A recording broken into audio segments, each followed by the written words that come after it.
My name is Evelyn. I'm 21 years old, a university student, and currently living on my own for the first time in my life. It's been an adventure, a chaotic, laughable, sometimes downright ridiculous adventure, but I wouldn't trade it for anything. Growing up, I always thought moving out would be like those movies, where a girl gets her own apartment, decorates it with fairy lights, and magically knows how to cook gourmet meals. Spoiler alert, it's not. Living alone has been a roller coaster of new experiences that no one warned me about. Like, did you know light bulbs don't replace themselves? Yeah, I found that out the hard way, when I spent 2 days in the dark before realizing I had to actually buy a new bulb. Balancing school, part-time work, and my personal life has been, let's just say, interesting. I'm studying business management, but most days it feels like I'm just managing to survive. Working part-time has also been its own kind of comedy show. I work at a coffee shop, and let me tell you, there's nothing quite like watching a grown adult throw a tantrum because their latte has too much foam. Last week, a customer asked for a triple shot. No foam, extra hot. Sugar-free caramel macchiato with almond milk. And then complained it didn't taste like milkshake. I just smiled and nodded, all while questioning my life choices. Despite the chaos, I've always been independent. I grew up in a modest home where my parents taught me the value of hard work and standing on my own 2 feet. But living alone has taken that independence to a whole new level. I'm learning to cook kind of clean when absolutely necessary, and budget my money by eating noodles for 3 days straight. And don't even get me started on laundry. Who knew separating whites and colors was so important? I didn't until my favorite white shirt turned pink. Even though it's tough sometimes. Living on my own has made me more responsible. I'm the CEO of my tiny 1-bedroom apartment, which is a fancy way of saying I'm the one who decides if dinner is going to be a real meal or just cereal and toast. Spoiler alert, it's usually cereal one sunny afternoon. I decided to take a walk around my neighborhood. I had just finished a long, tiring shift at the coffee shop where I work part-time, and my brain felt like it was swimming in a giant cup of espresso. Walking seemed like a good way to clear my head. Plus, I was too broke to go anywhere fancy. As I wandered past the neat little houses near my building, humming a song terribly off-key, a voice stopped me in my tracks. "Hello there," someone called out. I looked up and spotted an elderly man sitting on the porch of a house that looked way too fancy for this neighborhood. He had a kind smile, gray hair combed neatly to the side, and sharp eyes that seemed to see straight through my mismatched socks. "Hi," I replied a bit hesitantly. Because let's be honest, who even talks to strangers these days? "I'm Gaius," he said warmly, leaning back in his chair like he owned the whole block. "Your neighbor. I've seen you around but never had the chance to say hello." "Oh," I said, blinking. I hadn't even noticed him before, but he said it like we were old friends. "Nice to meet you, Mr. Gaius." "I'm Evelyn, just Gaius, please," he insisted with a chuckle. Mr. Gaius makes me feel old. I almost laughed but held it in. "Okay, Gaius. Nice to meet you," and just like that, we started talking. To my surprise, it wasn't awkward at all. Gaius had this way of making you feel like you'd known him forever. He told me all about the neighborhood, who planted the prettiest flowers, whose dog barked too much, and which houses had nosy neighbors. Hint, all of them. "I've been here for years," he said proudly.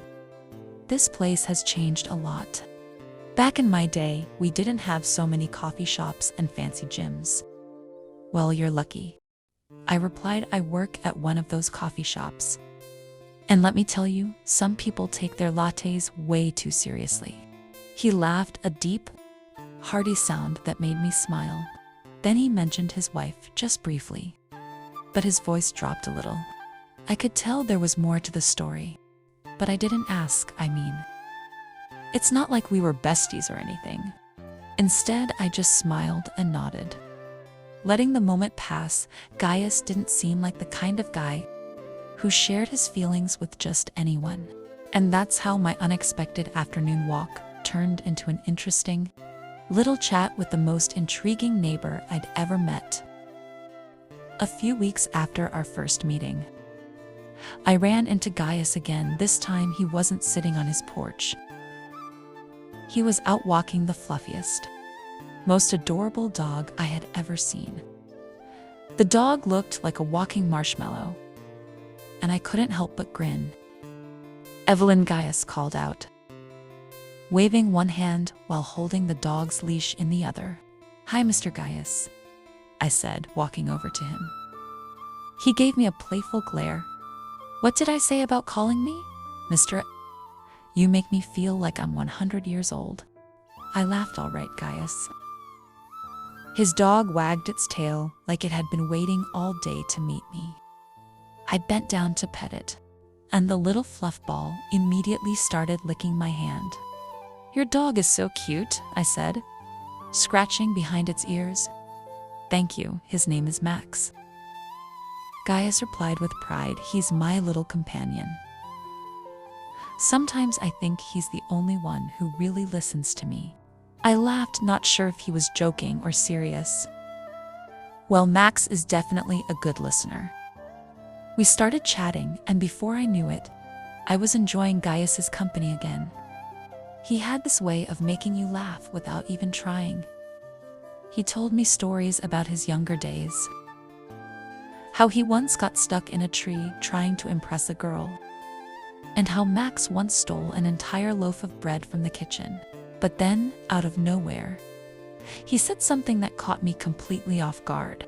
"Evelyn, I like you," he said, looking at me with a smile. "You're kind, smart, and beautiful. I'd love for us to be close friends." I blinked, my brain doing cartwheels. Thank you, Gaius." He smiled warmly. "I know this might sound strange, but my wife and I, well, we've grown distant. She doesn't give me the attention I need anymore. I could really use a friend like you." I didn't know what to say. My mind felt like it was playing tug of war. One side flattered the other side, waving a big red flag.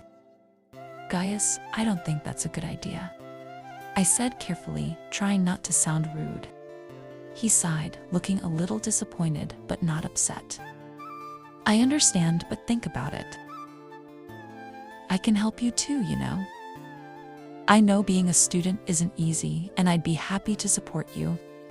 Before I could figure out how to respond, he reached into his pocket and pulled out some money. "For your groceries or whatever you need," he said, handing it to me like it was the most normal thing in the world. I stared at the money, completely shocked. Was this some kind of test?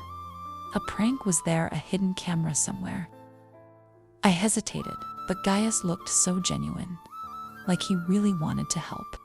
After a long pause, I finally took the money. "Thank you," I said softly, not sure what else to say. As I walked home, Max's cheerful barking fading into the distance, my mind raced.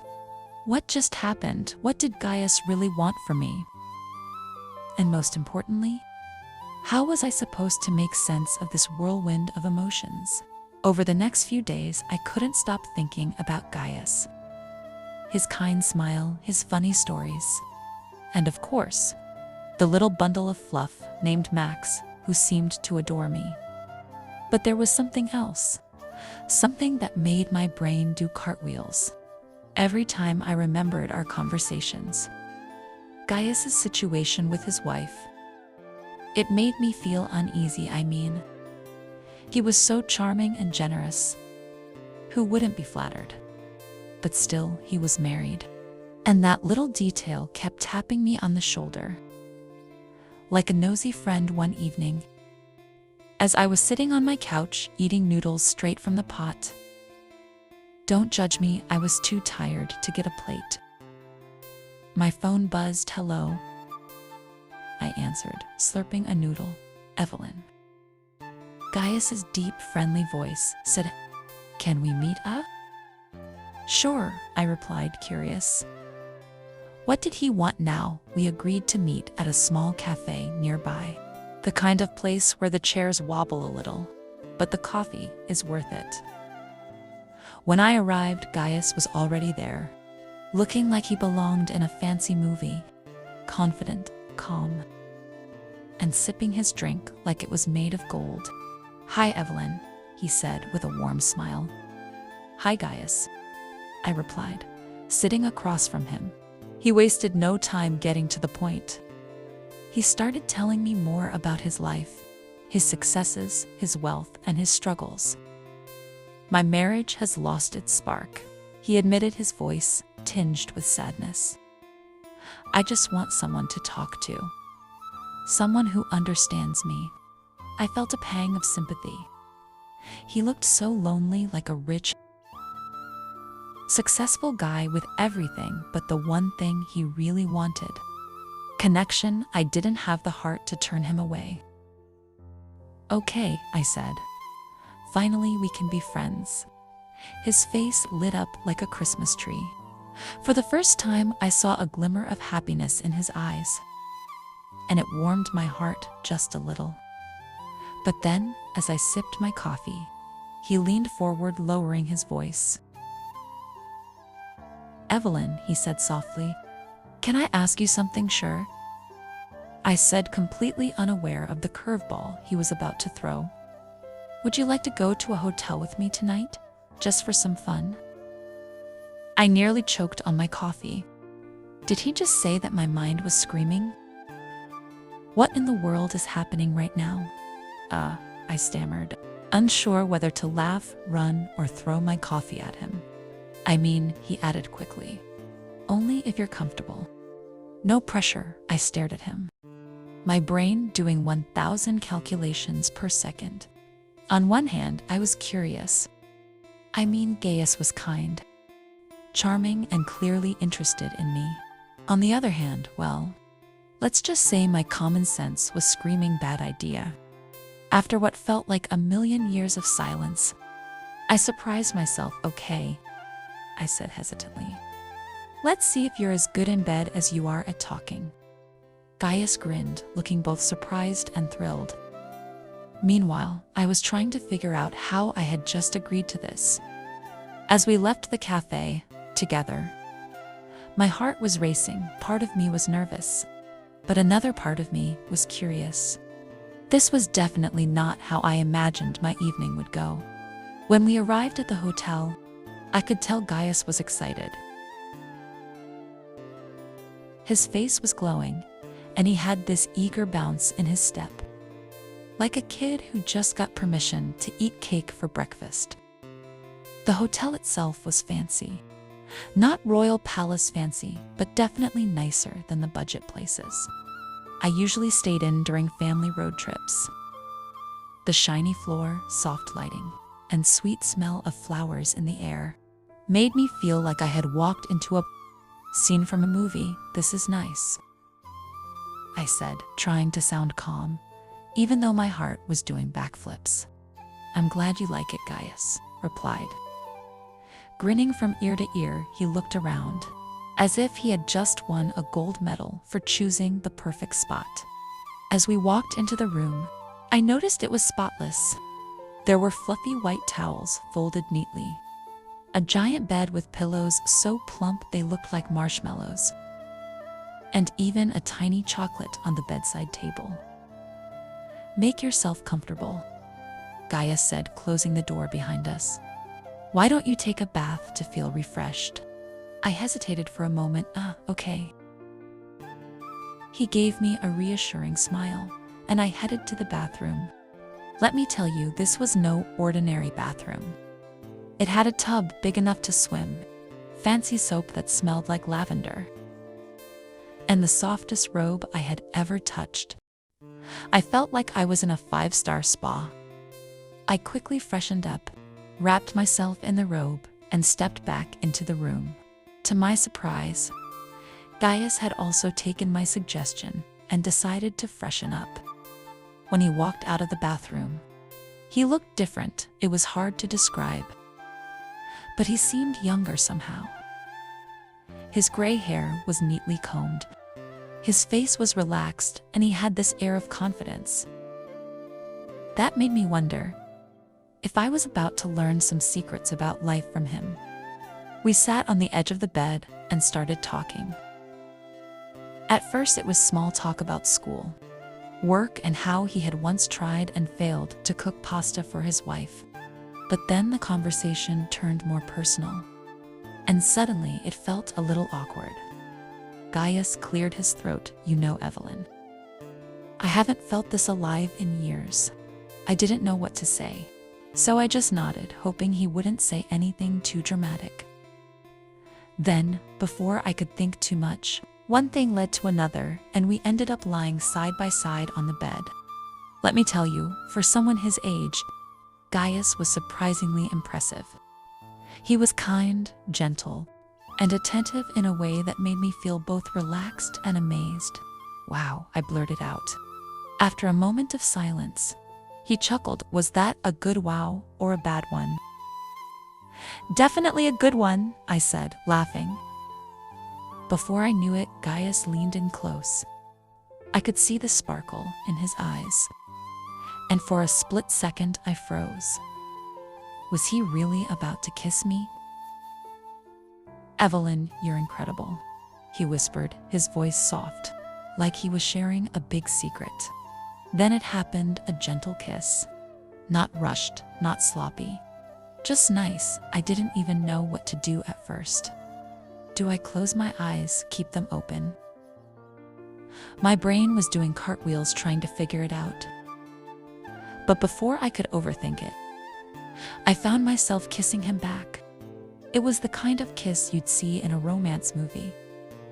Except instead of dramatic music, there was the sound of the hotel air conditioner humming in the background. As things picked up, I noticed something about Gaius.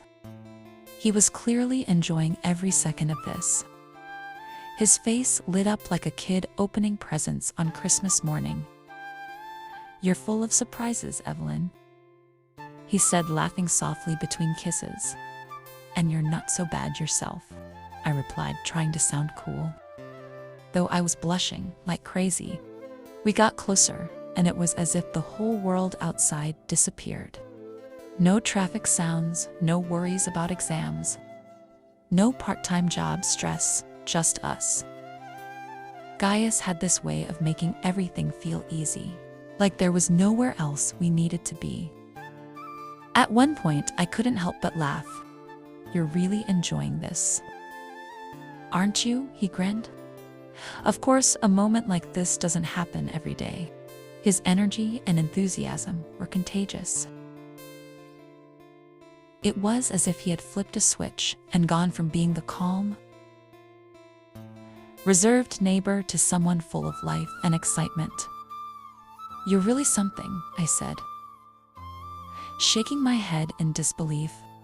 "And you, my dear, are unforgettable," he replied with a wink. The rest of the evening felt like a whirlwind.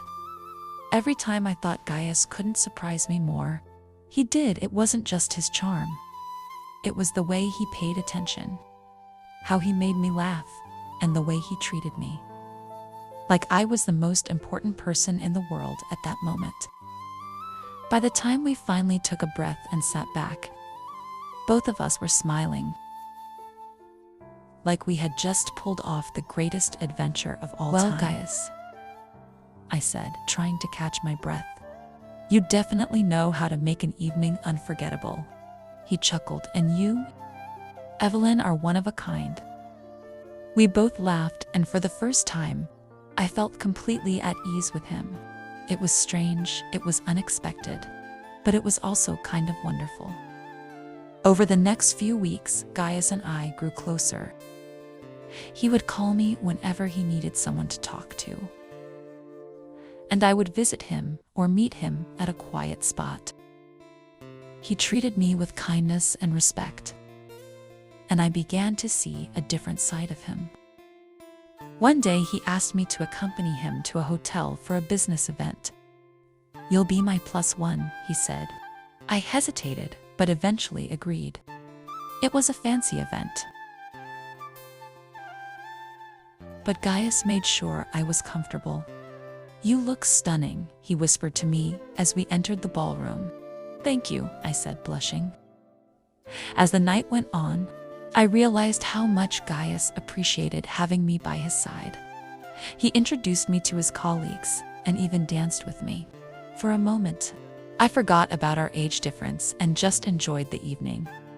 Gaius began relying on me more and more. Whenever he felt lonely or needed support, he would call me. I found myself becoming a regular part of his life.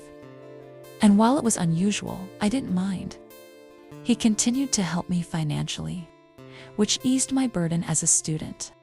I didn't have to worry about rent or groceries anymore, and I could focus on my studies. One day, Gaius called me in distress. "Evelyn, can you come over? I need to talk to you." I rushed to his house and found him sitting in his study, looking troubled. "What's wrong?" I asked, sitting beside him. "My wife and I had another argument," he said, his voice heavy with emotion. "She doesn't understand me anymore." I listened as he poured out his heart, and for the first time I saw how deeply his struggles affected him. "You're a good man, Gaius," I said, placing a hand on his shoulder. "Don't let this break you." He looked at me and smiled weakly. "Thank you, Evelyn. You don't know how much you mean to me." Our friendship continued, but I began to question where it was heading. Gaius treated me with kindness and generosity, but I couldn't shake the feeling that our relationship was complicated. One day I decided to talk to him about it. "Gaius, what do you really want from me?" I asked. He looked at me thoughtfully. "I want you to be happy, Evelyn. You've brought so much light into my life, and I want to do the same for you." His words touched me, but they also made me realize that our connection was deeper than I had thought. As time went on, I had to make a decision about my relationship with Gaius. While I cared for him deeply, I knew our friendship was unconventional. In the end, I chose to stay by his side, not because of the financial support, but because I valued the bond we had built. Gaius had become a part of my life, and I couldn't imagine losing him. Looking back, I realized that life is full of unexpected connections. Gaius and I found friendship in the most unlikely circumstances. And while it wasn't perfect, it was real.